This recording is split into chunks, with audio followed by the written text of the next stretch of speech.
Hey y'all, welcome back to the channel. Today, I'm going to show you how I made that air cleaner. Yeah, I know some of you guys are out there saying like, why do you make an air cleaner? I mean, you could have just bought one. But this is more about me having fun fabricating in the shop. So there you go. Let's get to it. I'm going to start out by building the base plate where the air cleaner filter element will mount to. Later on, I'm going to cut the hole for the carburetor and drill the mounting holes.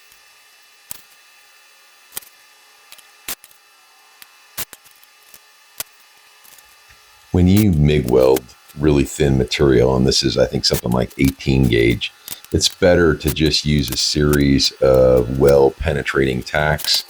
You really can't just run a bead on this stuff. It just gets too hot and warps, and melts or whatever. So I like to just get a nice series of tacks in there and then start chasing each one of those tacks. And eventually I have a full weld all the way around.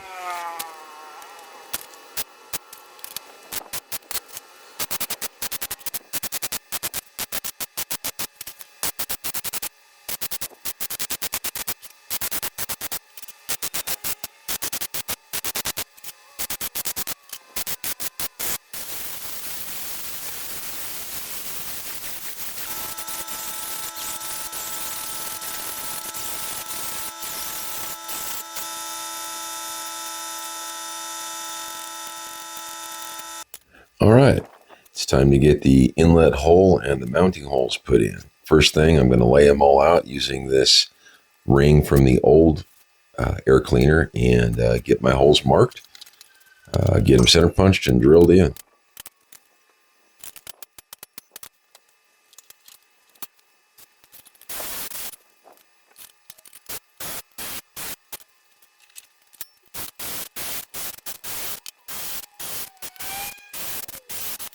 I would have liked to use a hole saw to put this main inlet in, but unfortunately I didn't have the right size.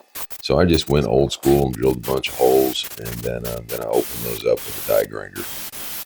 We'll get her done one way or the other.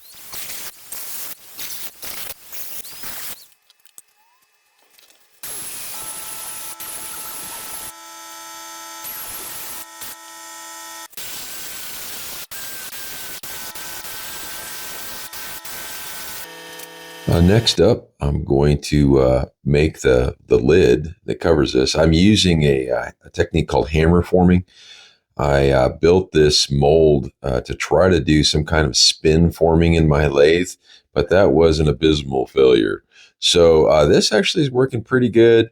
Still haven't perfected the technique, but I'm using my air hammer to try to force that piece of metal into this mold, and then I'll hit it with a hammer to clean things up.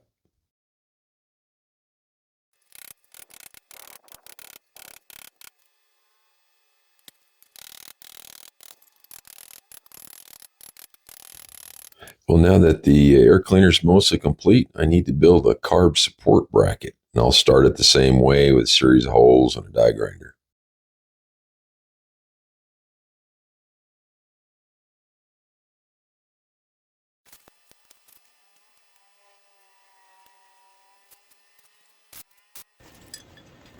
Now I need to get the mounting tabs welded on in the position to hold the carb in the right place.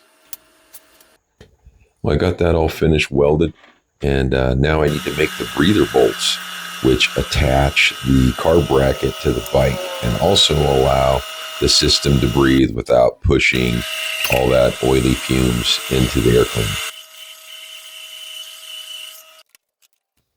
Next, I'm going to cut a little snap ring groove in the counterbore to hold the mesh and the material inside to kind of hold the vapors back. You'll see this in more detail when I assemble them.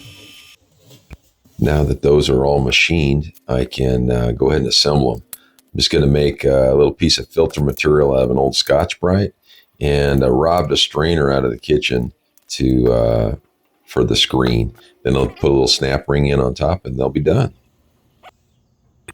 Well, now the bolts are done and the carb bracket's finished. Let's assemble them on the bike.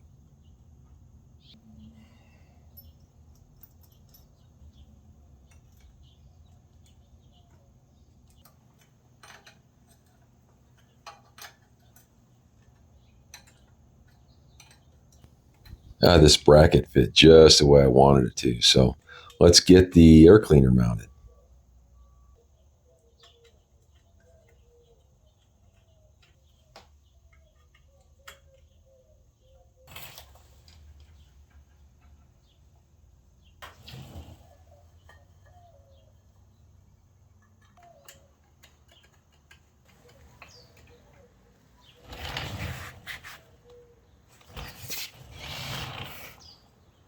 Well, there you go, ladies and gentlemen. That's the exhaust clamp I made. And here is the carb retainer, breather bolts, and air cleaner I made. So I spent the better part of probably 4 days building that stuff that I probably could have bought for less than $100. But you know what? I really like building things myself if I can. So I always go for let's do it if we can figure it out. And so those bolts, breather bolts, probably cost me like $3, including the strainer that I stole out of my kitchen that I had to replace. But you know what? I just want to see if I could do it. And I could. So there you go. That does it for today's video. Thank you all very much for watching. Appreciate it very much. And I'll catch you guys in the next one.